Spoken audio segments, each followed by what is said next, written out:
بلکہ گفٹ کا مطلب یہ ہوتا ہے، شرعی ہبہ یہ ہوتا ہے کہ اگر بالغ کو آپ گفٹ کر رہے ہو تو اس کو مکمل اختیار کے ساتھ قبضہ دے دو کہ بھئی یہ گھر میں نے تم کو دے دیا، یہ دکان میں نے تم کو دے دی، تو یہ بات ہو گئی، قول ہو گیا۔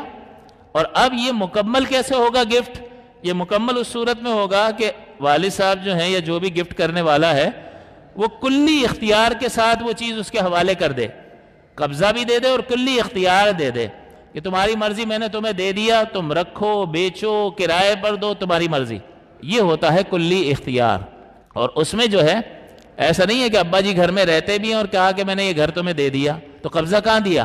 خود بھی قابض ہیں، تو رہتے رہتے یہ گھر ملکیت نہیں بنے گا بیٹے کی اگر والد صاحب اسی گھر میں رہتے ہیں، ساتھ ہی کاروبار کر رہے ہیں، بڑا اچھا بچہ ہے، خدمت کرتا ہے، والد صاحب کا ساتھ دیتا ہے، دوسرے ساتھ نہیں دیتے ہیں، تو ابا نے کہا بھئی یہ دکان تیری ہے، تو تیری ہے تو پھر حوالے بھی کریں، حوالے کریں گے تو شرعی طور پر یہ اس دکان کا مالک بنے گا، اور اگر حوالے نہیں کریں گے تو یہ ملکیت منتقل نہیں ہوگی، اور جب ملکیت منتقل نہیں ہوگی تو یہ ہبہ نہیں ہوا، یہ گفٹ نہیں ہوا، یہ گفٹ نہیں ہوا تو اسی شخص کی ملکیت میں ہے، جب اسی شخص کی ملکیت میں ہے تو انتقال کے بعد مال وراثت بنے گا یا نہیں بنے گا؟ بنے گا۔ تو اب اس چیز کو بھی ذہن میں رکھنا چاہیے کہ اگر آپ کو کوئی چیز کسی وارث کو تحفہ دینی ہے تو اگر وہ بالغ ہے تو اس کے لیے آپ کو اس کو کلی اختیار کے ساتھ قبضہ بھی دینا ہوگا۔ تو اب یہ ابا کہیں گے یار میں اپنا سامان نکالوں اور قبضہ دوں، یہ کیسے ہوگا؟ مجھے تو رہنا بھی ہے اس کے ساتھ۔ تو اس کا طریقہ کار یہ ہے کہ ابا جو ہے وہ گھر سے باہر آ جائیں، یہ ختم ہو گیا ان کا قبضہ، اور جو ان کا سامان ہے وہ بیٹے سے کہیں بیٹا میرا جو سامان رکھا ہے گھر میں وہ تمہارے پاس امانت، اور دیکھو میں گھر سے بھی نکل گیا اور میرا سامان تمہارے پاس امانت ہے، اب میں یہ گھر تمہیں گفٹ کرتا ہوں اور تمہیں کلی اختیار کے ساتھ قبضہ دیتا ہوں، جو چاہو کرو۔ اب یہ ملکیت شرعاً ٹرانسفر ہو گئی، اب آ جائیں ابا گھر میں رہتے رہیں، لیکن شرعی تقاضا پورا کرنا لازم ہے۔ تو جو ابا کا سامان ہے قبضہ دینا کب ہوگا آپ بتاؤ؟ آپ نے ایک دکان بیچی ہے اور قبضہ دینا ہے، قبضہ دینے کا مطلب کیا ہوتا ہے؟ آپ خود بھی اس میں بیٹھو تو ہو گیا قبضہ، بھئی میں بھی بیٹھوں گا تم بھی بیٹھنا، یہ قبضہ تو نہیں ہے نا؟ اس کا مطلب اپنے وجود سے دکان کو مشغول مت کرو، باہر نکلو۔ صحیح معقول بات ہے یا نہیں ہے؟ عقل میں آ رہی ہے؟ دوسرا، ٹھیک ہے میں قبضہ تو دے دیتا ہوں لیکن سامان میرا رہے گا، یہ کوئی قبضہ دینا ہوا؟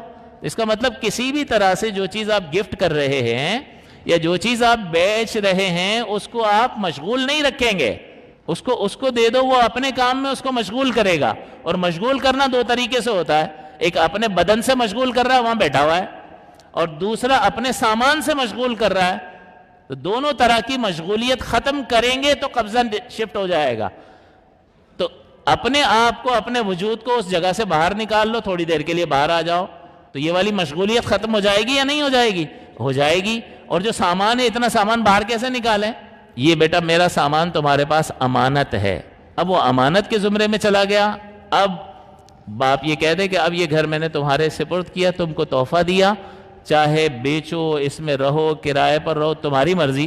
اب اس کو کہا جائے گا کہ ہبہ تام ہو گیا شریعت کے اعتبار سے، اب یہ کوئی بھی اس سے لے نہیں سکتا، یہ باپ بھی اس سے واپس نہیں لے سکتا، کیونکہ یہ وہ رشتے ہیں کہ ان رشتوں کو اگر گفٹ کر دیا جائے تو یہ شرعاً واپس لیا ہی نہیں جا سکتا۔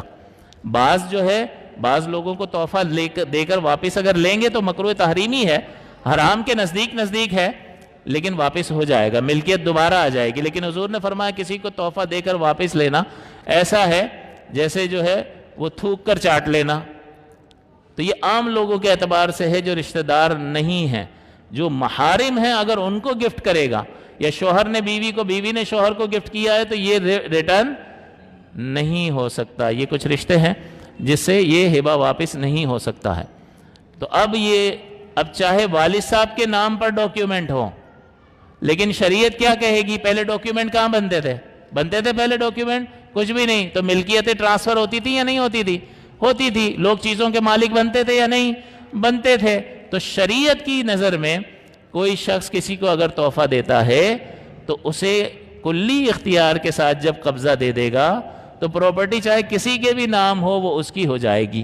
تو اب اگر کوئی وارث کہہ رہا ہے کہ ابا نے مجھے یہ دکان دے دی تھی، ابا نے مجھے یہ گاڑی دے دی تھی، ابا نے کہا تھا تم یہ یہ مکان تمہارا ہے، تو ٹھیک ہے، اس پر آپ کو گواہ بنا لینے چاہیے کہ دیکھو بھئی ابا نے کہا ہے، کوئی ایسا ڈاکیومنٹ بنا لینا چاہیے جس پہ والد صاحب کے دستخط ہو، دو بندوں کے دستخط ہو، تاکہ آپ پروف کر سکیں۔ اور پھر اس بات کو بھی کہ لوگوں کے سامنے قبضہ بھی دے دیا ہو باقاعدہ، تب یہ ملکیت ٹرانسفر ہوگی، ادروائز نہیں ہوگی، تو اس میں پھر بڑے جھگڑے ہوتے ہیں۔ تو اگر ہم شریعت کا لحاظ رکھیں اور شریعت کی روشنی میں فیصلہ کریں تو ہمارے لیے بہت سارے مسائل خود بخود حل ہو سکتے ہیں۔ تو شریعت کی روح سے یہ چیزیں کرنی چاہیے۔ مجھے